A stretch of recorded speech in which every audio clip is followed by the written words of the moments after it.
Hi everyone.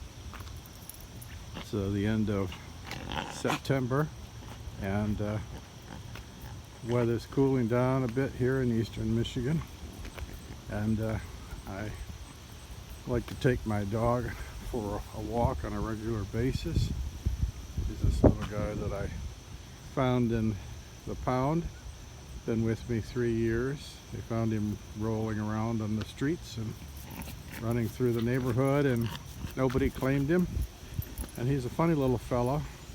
I had no idea when I got him that he is the hunter that he is. He lives to hunt and look for things. He could do that all day long until he drops.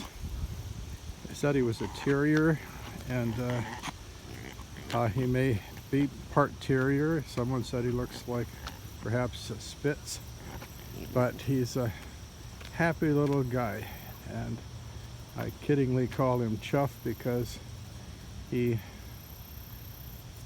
just has a constricted throat, and half of it I think is physical and half of it's or more is psychological and emotional, because when he gets happy and excited he coughs a lot. I thought at first he perhaps had kennel cough, but he didn't. He's just an excited little guy and happy with life, loves me to death, and vice versa. I say all this because again, he's in his element. When he's outside, he's happy. He's generally good-natured and just loves to be out and about and to be with people. I've never seen him even attempt to bite anyone. And he's happy. And you know, when you think about the animal kingdom, little creatures are happiest when they're doing what they do. A bird is happiest in the air. A cat is happy when she's chasing a mouse. The dog loves to get out and sniff, and they're all about smells. Various creatures are happy when they're in their element. They're just happy with life. Isn't it interesting that the only creature on earth that has any level of intelligence, any sentient being, seems to be happy except man? Ever think about that? Why should we, of all of God's creatures, be so miserable so much of the time? Look at all that we have. Think about all that you have in your life, all that God has blessed you with. Shouldn't we be arguably the most satisfied of all of the creatures of the earth? Look at these swans out here. Can you see them? How gorgeous. Happy just to skim the surface of the water. See if I can focus in on them for a minute while the dog pulls on my chain. There we go. See them? How beautiful they are. Again, happy in the water, even happy in the skies. Happy to be with other fowl of their kind. And yet again, we ourselves are the most miserable of all creatures. There's a verse I want to just mention in passing as I think on this subject, and that is Psalm 37:4. Take delight in the Lord, and He will give you the desires of your heart. What are the desires of your heart?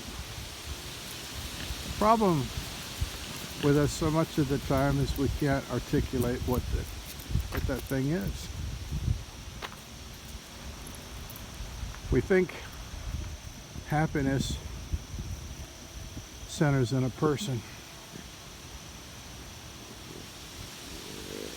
only to find out people are flesh. Isaiah said all flesh is grass, and grass eventually fades, and the wild flowers of the field, they fall.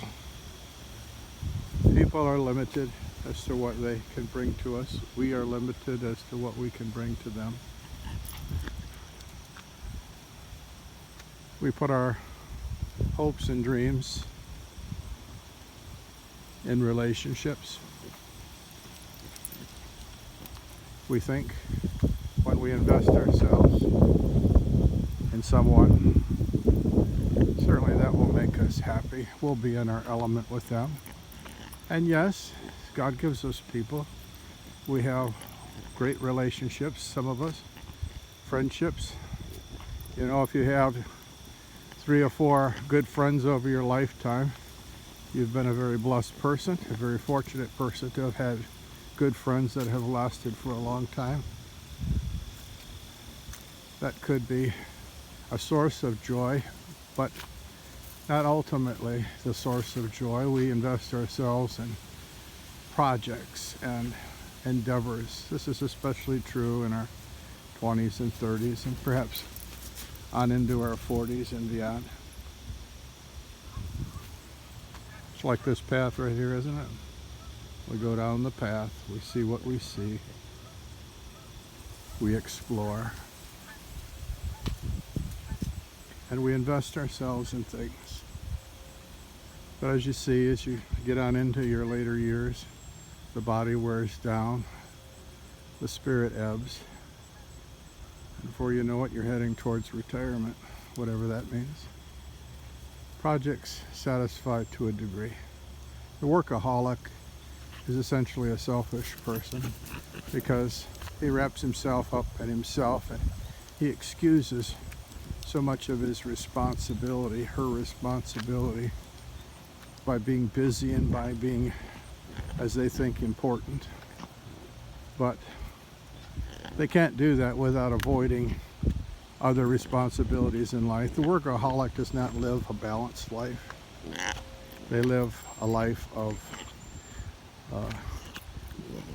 monomania, if you will, overly focusing on one particular part of their lives, their work. That's a wasted life in many ways. My dog continues to snort because he's so excited. See how he meanders? Don't you love that? He's just looking to look. We think that these things, these desires, will again give us happiness with a capital H. Do they? It takes us years, most of us, to realize their limitations. What makes us truly fulfilled is, again, in our spiritual domain and our life with God. Take delight in God. What does that mean? That means focus yourself. Set your course on God.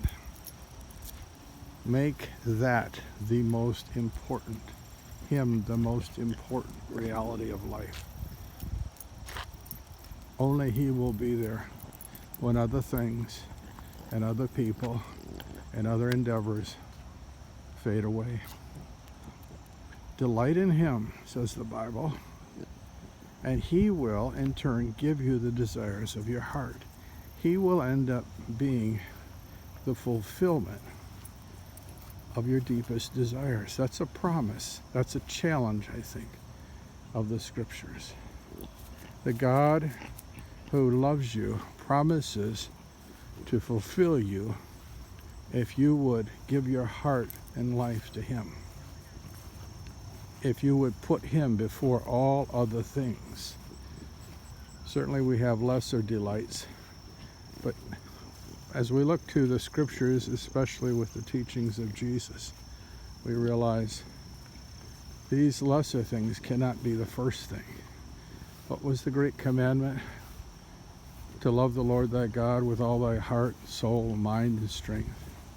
And secondly, said Jesus, to love your neighbor as yourself. On these two commands hang all others. put him first in your life, and I need to keep him first in my life. And I will find as I do that, I'm filling up that empty space, and I'm fulfilling that deep desire inside of me. Blessings.